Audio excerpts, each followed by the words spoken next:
예, 오늘 주신 하나님의 말씀 창세기 35장 1절에서 7절까지 말씀입니다. 제가 읽을 때 그냥 여러분 속으로 따라 읽으시면 되겠습니다.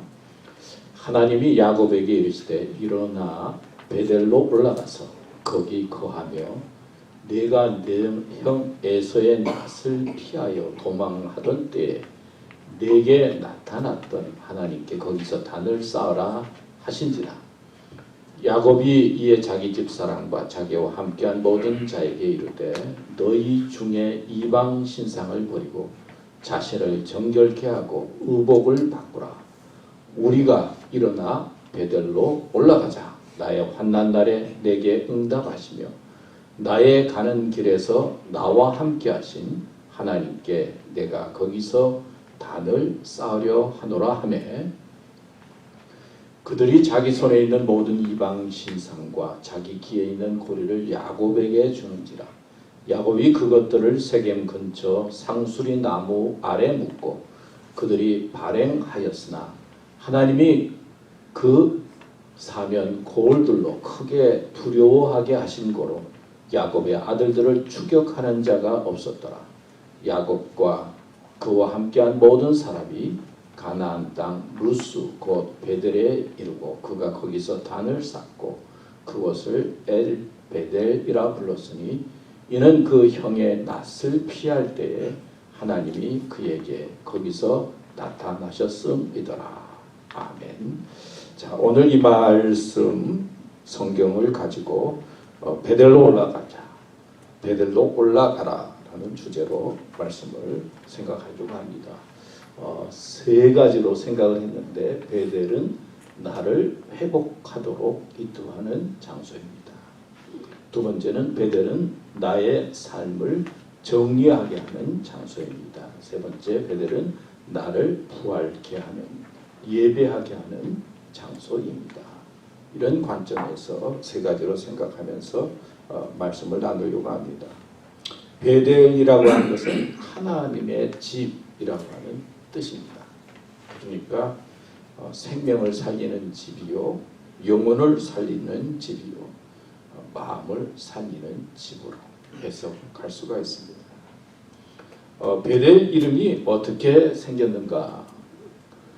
창세기 28장 17절에서 22절 말씀을 제가 또 다시 한번 읽으면은 베델이 이름이 어떻게 지어졌는지 알 수가 있습니다. 이에 두려워하여 가로되 두렵도다 이곳이요 다른 것이 아니라 이는 하나님의 전이요 이는 하늘의 문이로다 하고 야곱이 아침에 일찍 일어나 베개 하였던 돌을 가져 기둥으로 세우고 그 위에 기름을 붓고 그곳 이름을 베델이라 하였더라. 이 성의 본 이름은 루스더라. 본 이름은 루스인데 야곱이 베델이라고 하였죠. 야곱이 소원하여 가로되 하나님이 나와 함께 계시사 내가 가는 이 길에서 나를 지키시고 먹을 양식과 입을 옷을 주사 나로 평안히 아비 집으로 돌아가게 하시면 여호와께서 나의 하나님이 되실 것이요 내가 기둥으로 세운 이 돌이 하나님의 전이 될 것이요 하나님께서 내게 주신 모든 것에서 10분 1을 내가 반드시 하나님께 드리겠나이다 하였더라. 이 창세기 28장에 있는 말씀인데 베델이라고 하는 이름은 야곱이 지은 이름이고 또 이 이름을 보면 야곱이 하나님께 약속하고 그리고 하나님 앞에 나중에 돌아와서 하나님의 집으로 하나님의 전으로 이것을 섬기는 믿음의 장소로 세우겠다고 약속하는 장소입니다.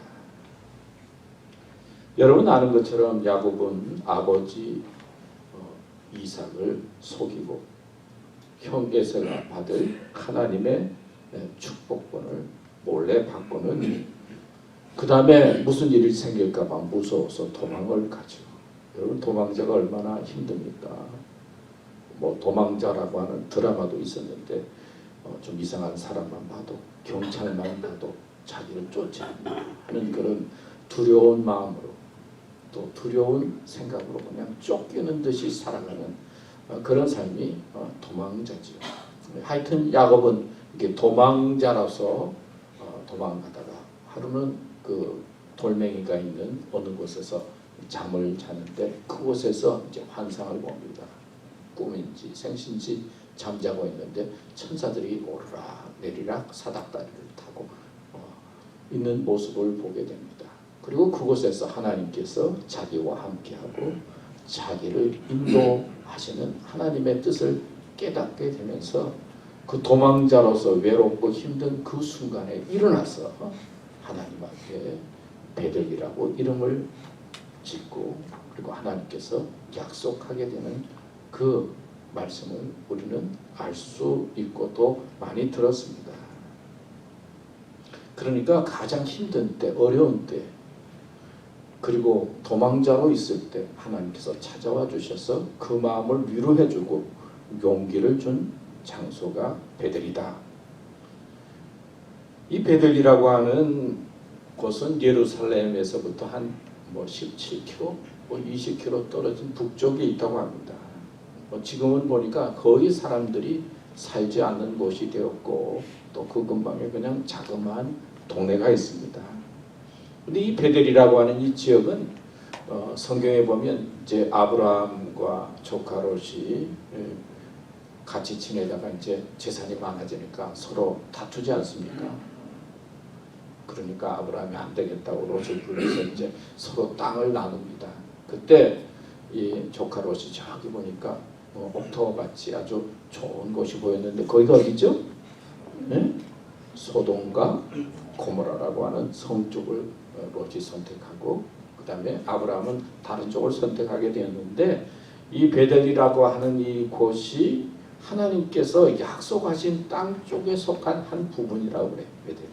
그러니까 하나님께서 약속하고 그리고 하나님께서 지키시는 그 약속의 땅 중에 한 부분이 베델이다. 그렇게 알면 되겠어요. 그런데 이 베델이라고 하는 것이 우상을 섬기는 장소가 된 적이 있었어요. 이스라엘 나라가 이제 남과 북으로 나뉘게 되는데 솔로몬 왕 이후에 북쪽은 여로보암 그리고 남쪽 유다 쪽은 르호보암이라고 하는 왕이 이제 세워지면서 나라가 딱 나누어집니다. 근데 이스라엘 백성들이 하나님 앞에 예배드리러 가는 성전이 어디에 있었어요? 남쪽 유다 예루살렘의 성전이 있었거든요. 그러니까 요즘도 순례자들이 성전을 찾아가는 것처럼 그 당시에도 예배하는 자들이 이제 성전에 가서 예배를 드려야 되고 1년에 한 번씩 절기를 당할 때마다 예배를 드려야 되는데 북쪽에 있는 이스라엘 사람들이 남쪽 유다에 있는 예루살렘 성에 가서 예배를 드리려고 하는 것을 아니까 북쪽에 있는 왕 여로보암 왕이 자기 나라 백성이 남쪽에 가서 예배 드리고 왔다 갔다 하는 게 싫은 거예요. 그리고 그게 마음에 너무 부담이 된 거예요. 그래서 베델과 단이라고 하는 북쪽 편에 그러니까 예루살렘에서 북쪽 편에 있는 이 베델이라고 하는 것에 우상을 만들어 놓고 백성들에게 남쪽에 내려가지 말고 여기서 예배를 드리라, 제사를 드리라. 그래서 우상을 만들어서 섬기던 장소이기도 했어요. 그러나 그 뒤에 요시야 왕 때 종교 개혁을 해서 다시 회개해서 하나님의 땅으로 회복한 그런 곳이기도 합니다. 근데 여러분 오늘 말씀을 본 것처럼 이 베델이라고 하는 것은 이 야곱과 아주 중요하게 연결이 되어 있어요. 야곱은 어떤 사람입니까? 어떻게 생각해 보세요. 생각해 보면 그렇게 좋은 사람처럼 보이진 않아요. 아내도 많았죠. 아내도 여러 명이 있었으니까 그 아내끼리도 얼마나 이렇게 희생이 많고 갈등이 많았어요. 그러니까 좋은 남편은 아니었던 것 같아요. 그 다음에 좋은 아버지였습니까? 그러지 않았잖아요. 아들들이 낳았는데 자기가 좋아하는 라헬이라고 하는 부인을 통해서 난 아들이 요셉이지 않았습니까? 그 요셉만 너무 좋아하니까 형제들이 어떡합니까? 요셉을 팔아버리고는 아버지에게 와서 요셉의 옷 입은 피 묻은 모습 옷 조가리를 갖다 놓고 요셉 죽었다고 그렇게 거짓으로 보고하죠. 그 모습을 보면 자녀들하고 그렇게 친하게 지냈던 아버지는 아닌 것 같아요. 아버지로서도 참 빵점인 아버지다. 그래서 자녀들끼리 그냥 다투게 만들고 그리고 그런 모습을 볼 때 좋은 아버지도 아니었다. 그럼 좋은 동생이었느냐? 형 에서가 사냥 갔다 오니까 팥죽을 뒤를 만들어 놓고는 형 장자권을 나에다 달라 그래가지고는 장자권을 빼앗고 그리고 축복권을 아버지와 형을 속여서 가로채는 그런 사람이 야곱이다. 그러니까 좋은 동생도 아니었어요. 생각해보면 여러 면으로 모범적인 그런 사람이 아니었어요. 그럼에도 불구하고 하나님께서는요, 에서와 야곱이 이미 태어나기 전부터 야곱을 선택했어요. 야곱을 선택했어요. 태어나기 전부터 벌써 하나님께서는 야곱을 선택하셨어요. 그러니까 우리가 알아야 할 것은 하나님의 선택, 하나님께서 사람을 선택한다는 것은 하나님의 주권에 속한다. 어떤 사람이 평생 동안 예수를 믿었는데 내가 예수 믿은 거 후회스럽다 뭐 그렇게 이야기하는 사람이 있다고 해서 우리 집사람이 이제 뭐 아는 분 가운데 또 친한 분 가운데 평생 동안 교회 다녔는데 정말 예수 믿은 게 후회스럽다 그렇게 이야기한다고 그러면서 안타까워서 저에게 이야기했는데요. 사실은 인간적으로 생각해보면 아니 뭐 예수 믿는 사람들이 저렇게 예수 믿을 수가 있어. 야곱이 바로 그런 사람이 아니었는가 그런 생각이 들어요. 도저히 하나님을 인간적으로 보면 도저히 하나님의 선택받을 만한 그런 사람이 아닌데 하나님께서 태어나기 전부터 선택한 사람이었다는 거예요. 그러니까 하나님의 선택이라고 하는 것, 하나님의 주권이라고 하는 것은 우리 인간의 계획과 생각과는 다른 거예요. 사람이 보는 것과는 다르다는 거예요. 그래서 사람은 막 이렇게도 판단하고 저렇게도 판단하고 그럴 수 있느냐 뭐 그러지만은 하나님의 선택과 하나님의 주권은 하나님께 달려있다는 거예요.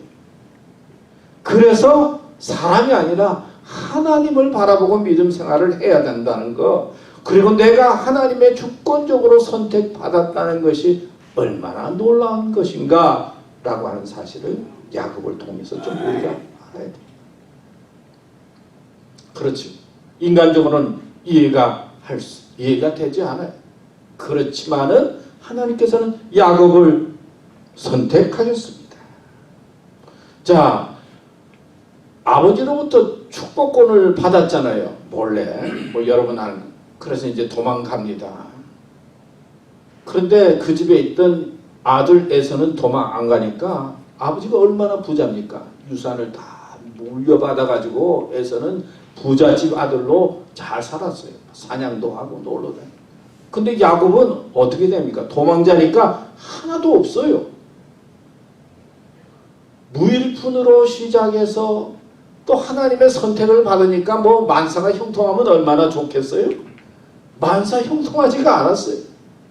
이미 하나님의 선택을 받았음에도 불구하고 축복권을 받았다라고 하지만은 무일푼에서 시작해서 고생하고 어려움도 당하고 힘든 일 당하면서 나중에 부유해지고 하나님의 역사를 이어받는 것을 볼 수가 있습니다. 그러니까 우리가 하나님의 선택을 받았으니까 만사가 형통할 것이다 그렇게 생각하기 쉽지만은 그렇지 않다는 거예요. 하나님의 섭리가 있다는 거예요. 하나님의 뜻이 있는 거예요. 자, 이런 야곱이 형 에서를 이제 부유해져서 형 에서를 만나러 옵니다. 근데 만나려고 생각하니까 아무래도 부담스러워요. 왜? 형 에서는 부유하고 밑에 거느린 병사들만 400여 명이 넘고 자기는 도망자로 살다가 이제 부유해서 돌아오는데 만날 생각하니까 얼마나 힘이 듭니까? 그래서 약복 강가에서 밤새도록 하나님 앞에 도움을 구하고 기도를 합니다. 그래서 천사와 만나서 씨름을 하고 그리고 그 씨름에서 이겨서 이름을 뭐라고 하죠? 바꾸죠? 예, 이스라엘이라고 하는 이름을 얻게 됩니다. 그리고 형을 만나죠. 근데 형이 동생을 보니까 그래도 옛날보다는 지금 안 돼 보여서 서로 끌어안고 화해하죠. 그래서 어디에서 살게 되느냐 하면 세겜 땅이라고 하는 곳에서 살게 됩니다. 베델이라고 하는 것을 떠나서 여러 지역을 다니면서 이제 돌아왔는데 하나님 앞에 약속하기를 내가 베델에서 하나님 앞에 꼭 예배 드리겠습니다. 그리고 하나님을 찾겠습니다. 돌아오게 하면 하나님 앞에 서겠습니다. 약속은 했지만 세겜에서 살다 보니까 뭐 그냥 거기서 사는 거예요. 잊어버린 거예요. 하나님을 잊어버린 거예요. 한 10여 년 동안 삽니다. 근데 어떤 일이 생겼어요? 딸이 하나 있었는데 세겜 주장의 아들한테 딸이 이제 딸 하나인데 강간을 당해요. 그리고는 강간을 하고 난 다음에 그 주장의 아들이 그 디나라고 하는 딸을 좋아해가지고 이제 결혼시켜달라고 온 거예요. 그러니까 야곱은 좀 마음에 이제 결혼시켜야 되겠다 그랬는데 그 형 아들들이 뭐 아버지 말을 듣나요? 보니까 아버지 말을 안 들어요. 아버지 몰래 우리 디나라고 하는 그 딸하고 결혼하려고 하면 뭘 받아야 된다고요? 할례를 받아야 된다고 그러고 그 할례를 해서 다 아프고 뭐 이런 상태에 그 아들들이 가서 다 그 족속들을 죽이지 않습니까? 야곱은 몰랐어요. 너무나 놀랐어요. 자, 족속이 그렇게 죽었으니까 그 근방에 있는 족속들이나 부족들이 볼 때 어떻습니까 이게? 사람을 죽이고 부족을 죽였으니까 그 근방에 있는 부족들이 금방 침략해 올 것 같은 그런 위기를 느낍니다. 그리고 가정에도 위기가 생겼어요. 어려움 속에 있습니다. 어찌할꼬 그러는데 하나님의 음성이 들린 거예요. 어디로 가라고요? 베델로 올라가라 하는 음성을 듣게 됩니다. 근데 여기 또 알아야 할 게 있어요. 야곱이 막 기도해가지고 하나님 도와주세요. 그래가지고 베델로 올라가라 그렇게 하나님께서 명하신 것이 아니에요. 하나님은 야곱을 살펴보고 계셨던 거예요. 당신의 백성, 당신의 자녀를 언제나 보고 있었어요. 우리는 기도해야만 하나님께서 응답해 주시고 문제가 생겼을 때 기도해야만 하나님께서 이끌어 주신다라고 생각하기 쉬운데 야곱을 보면은요 그가 막 엉망으로 살고 그랬음에도 불구하고 하나님께서는 언제나 지켜보고 계셨던 거예요. 그 중요해요. 우리가 믿음으로 산다 그러면요 하나님께서 우리를 보고 있는 거예요. 그리고 제일 어렵고 힘든 때 하나님께서 해답을 주시는 거예요. 어디로 가라고요? 베델로 가라. 내가 힘들어서 하나님 도와주세요. 그럴 때도 응답하지만은 하나님의 사람은 하나님을 잊어버리고 사는 것처럼 마음대로 살아도 하나님께서는 믿음의 사람을 지켜보시고 있다가 어느 순간에 필요한 순간에 야곱을 베델로 올라오도록 말씀하신 것처럼 우리를 향해서도 믿음이 없고 연약한 우리를 향해서도 야 지금 베델로 올라갈 때야 그렇게 말씀하시는 거예요. 얼마나 감사합니까? 얼마나 희망적이에요. 얼마나 은혜입니까? 근데 이 말을 듣고 또 그냥 안 그런 사람이 많아요. 근데 야곱은 이 말을 듣고 자기의 삶과 과거가 힘든 일이 많았지만 어떡합니까? 그 음성을 듣고 베델로 올라가게 되는 것이 오늘 본문의 말씀이에요. 여러분 생각해보면 어떤 때 우리는 기도도 제대로 하지 못해요. 말씀도 잘 듣지 못해요. 살다 보니까 이거 힘들어서 이것 해결하다가 저것 힘들어서 저걸 해결하다가 이러다 보니까 뭐 언제 이 나이가 됐는지 말이에요. 사람이 그렇게 사는데 믿음의 사람은 하나님께서 우리가 필요할 때 우리를 향해서 부르는데 그 중심이 베델로 올라가라. 그런 말씀이에요. 하나님은 이런 분이에요. 그러니까 우리는 믿음 생활을 잘하는 것이 복이요. 하나님의 선택받은 백성이 됐다는 것이 얼마나 큰 축복이고 역사인지 알아야 됩니다. 여러분 베델로 올라가라 라고 하는 말씀은 나를 회복하도록 인도하는 장소, 나를 회복하도록 인도하는 삶의 터전이라고 할 수 있어요. 하나님이 야곱에게 이르되 일어나 베델로 올라가서 거기 거하며 내가 내 형 에서의 낯을 피하여 도망하던 때에 내게 나타났던 하나님께 거기서 단을 쌓으라 하신지라. 여러분, 우리가 하나님 앞에 서면 믿음의 길을 가면 하나님께서는 우리를 언젠가 자꾸 회복시켜 주십니다. 여러분, 살다 보면 나에게 위로가 필요할 때가 있어요. 용기가 필요할 때가 있어요. 어떤 때는 힘을 얻어야 될 때가 있어요. 세상의 삶이 만만치가 않아요. 관계도 만만치가 않아요. 살다 보면 누군가 나를 좀 도와주면 좋겠다. 나를 좀 알아주면 좋겠다. 위로가 필요할 때가 많이 있어요. 근데 내 마음속에 위로가 되고 내 영혼을 소생케 하는 삶의 장소, 영적인 장소가 있어야 돼요. 며칠 전에 우리 집사람이 아침에 나간 것 같아요. 일어나니까 보이지가 않아요. 그래서 보통 이제 아침에 우리 집사람이 이제 걷는다고 나가거든요. 그래서 뭐 걸으러 간 모양이다. 뭐 아주 쉽게 생각했는데 시간이 됐는데 안 들어오는 거예요. 우리 집사람이 이제 집을 잊어버렸나? 벌써 치매가 왔나? 갑자기 그 생각이 드는 거예요. 걱정이 되기 시작해. 아니 그 나이에 벌써 집도 잊어버리고 저 어디서 헤매고 있어요? 왜 그런 생각을 했는지 모르겠어요. 이제는 또 그런 생각할 때가 됐어요. 벌써. 분명히 집을 잃어버리고 어디서 헤매고 있을 것 같아요. 다행히 한참 그렇게 생각 걱정하고 있는데 들어오더라고요. 그래서 이거 아직까지 치매는 안 됐구나. 그래서 나는 우리 집사람한테 그래서 나는 당신이 집 잊어버린 줄 알고 지금 기다리고 있다고 그랬더니 뭐 본인도 뭐 치매 이야기하고 뭐 그런 이야기 좀 했던 기억이 나는데 제가 그 모습을 보면서 야 나도 설교 자꾸 잊어버리고 같은 말 또 하고 그러지 않을까? 뭐 그런 생각도 들어요. 자, 건강으로 자꾸 약해져가는 우리의 모습을 보고 조금만 무슨 일이 생겨도 뭐 생각지 않은 걱정을 하면서 살아가는 그런 시대가 돼가고 있다 그런 생각이 들었어요. 스펄전 목사님이 큰 병에 걸려서 병원에 입원하게 됐습니다. 근데 교인들이 찾아와서 목사님 많이 아프시죠? 얼마나 힘드세요? 그랬더니 스펄전 목사님 정말 많이 아프래요. 근데 힘은 별로 들지 않습니다. 아픈데요. 힘은 들지 않아요. 하나님이 고통의 순간, 아픔의 순간에 그냥 저를 붙잡고 계셔서 견딜만 해서 견디고 있습니다. 그렇게 이야기를 했다고 그래요. 여러분, 우리가 살아갈 때 아픕니다. 아플 때가 있죠. 마음이 아플 때가 있어요. 삶이 아플 때가 있어요. 근데 어떻게 견딥니까? 그 아픔의 순간에 나를 붙잡고 계시는 분이 있다는 그 믿음을 가지면은 그래도 견딜 수 있잖아요. 나를 위로해 주시고, 아까 동영상에도 그러잖아요.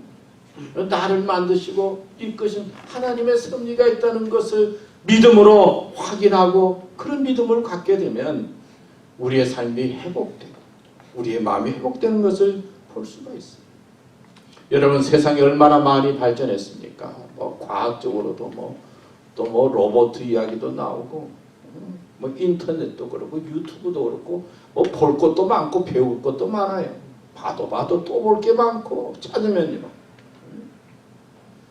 그렇다고 여러분 사람들이 행복해졌습니까? 뭘 많이 안다고 사람이 대단한 것 같지만 그렇다고 행복해요? 나는 요즘 젊은이들 보면요 더 불쌍해요. 그렇게 배워야 될 것도 많고 아는 것도 많고 똑똑한 것 같은데 행복할까 하고 얼굴들을 보면요 다 참 힘들게 산다, 어렵게 산다. 그런 생각이 많이 들어요. 여러분, 우리는 살아가면서 위로도 필요하고 용기도 필요합니다. 그리고 내 마음을 터치해줄 그런 믿음의 역사가 필요해요. 베델이 뭐냐? 바로 나를 회복시켜 주시는 하나님의 장소라는 것. 하나님의 도움이 있다는 메시지.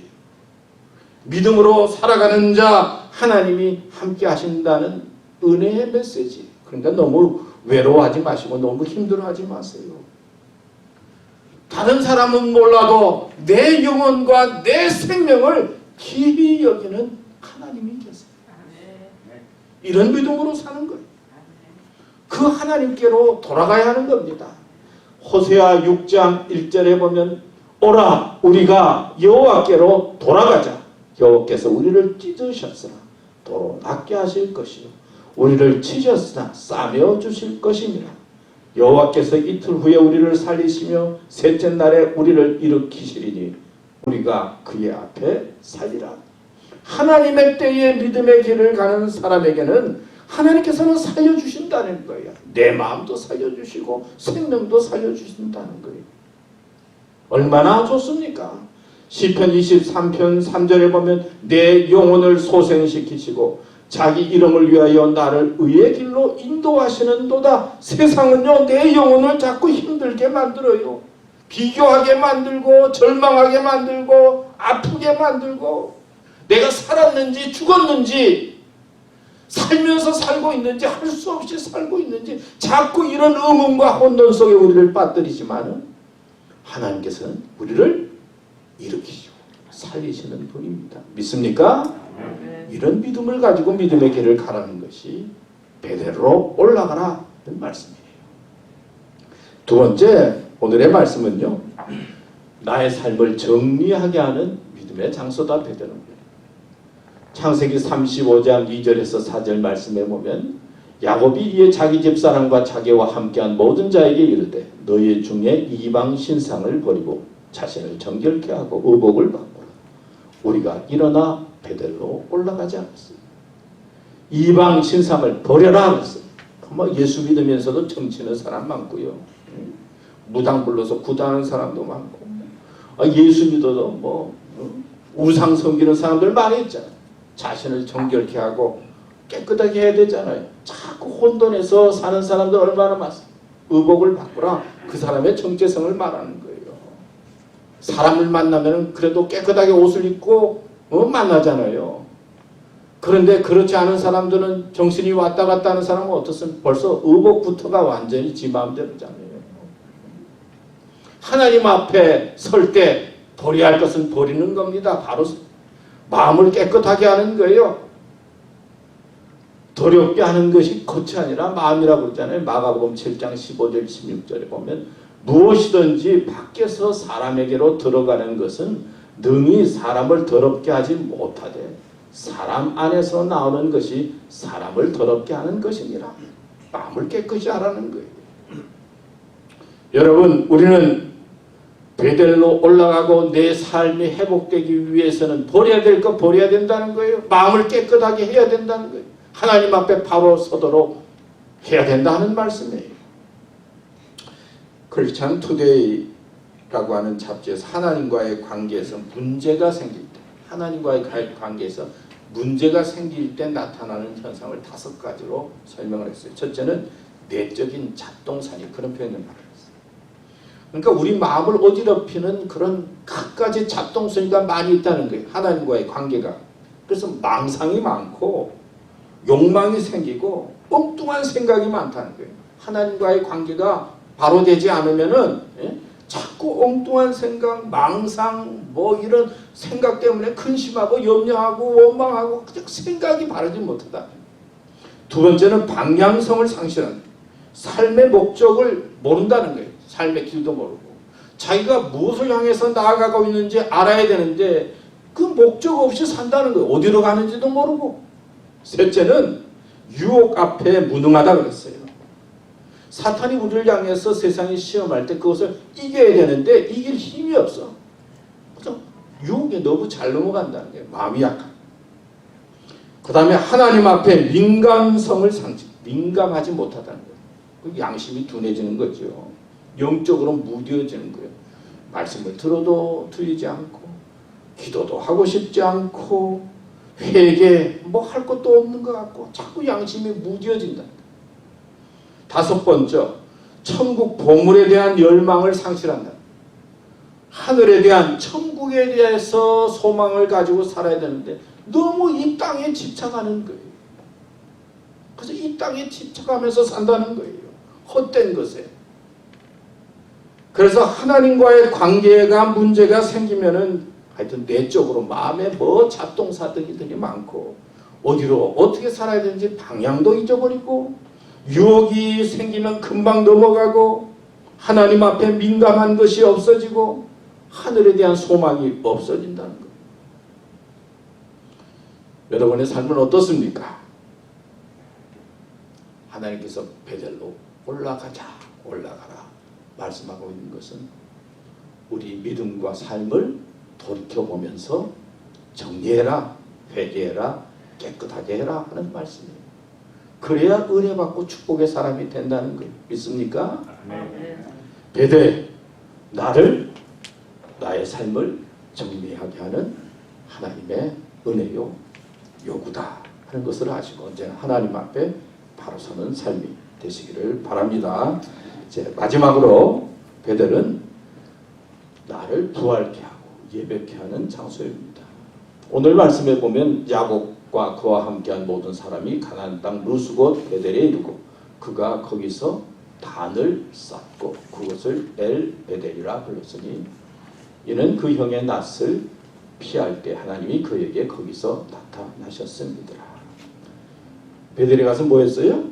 단을 쌓았다 그랬어요. 예배가 중요하다는 거예요. 창세기 28장에 하나님과 약속을 했죠. 돌아와서 하나님의 전을 세우겠다고 약속했는데 하나님께서는 야곱을 베델로 불렀습니다. 하나님이 기뻐하는 자는 누구냐? 예배하는 자예요. 하나님은 예배하는 자를 찾으세요. 예배는 하나님이 내 삶의 주인입니다. 하나님을 높이고 찬송하고 감사하는 것입니다. 여러분, 우리는 하나님을 높이고 예배하고 찬송해야 합니다. 여러분 아시는 것처럼 러시아의 바그너 용병 그룹이 한번 무장 반란을 일으켰잖아요. 그 뒤에 우리는 좀 푸틴이 제대로 있을까 걱정했는데 아직까지 푸틴이 아주 건재하고 있습니다.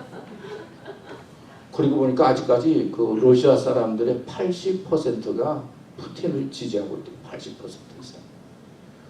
뭐 윤석열 대통령은 지금 50%가 될까 말까 30%가 됐는데 80% 이상이 아직도 지지하고 있대요. 러시아 사람들이 제일 싫어하는 대통령, 인기 없는 대통령이 누구죠? 네?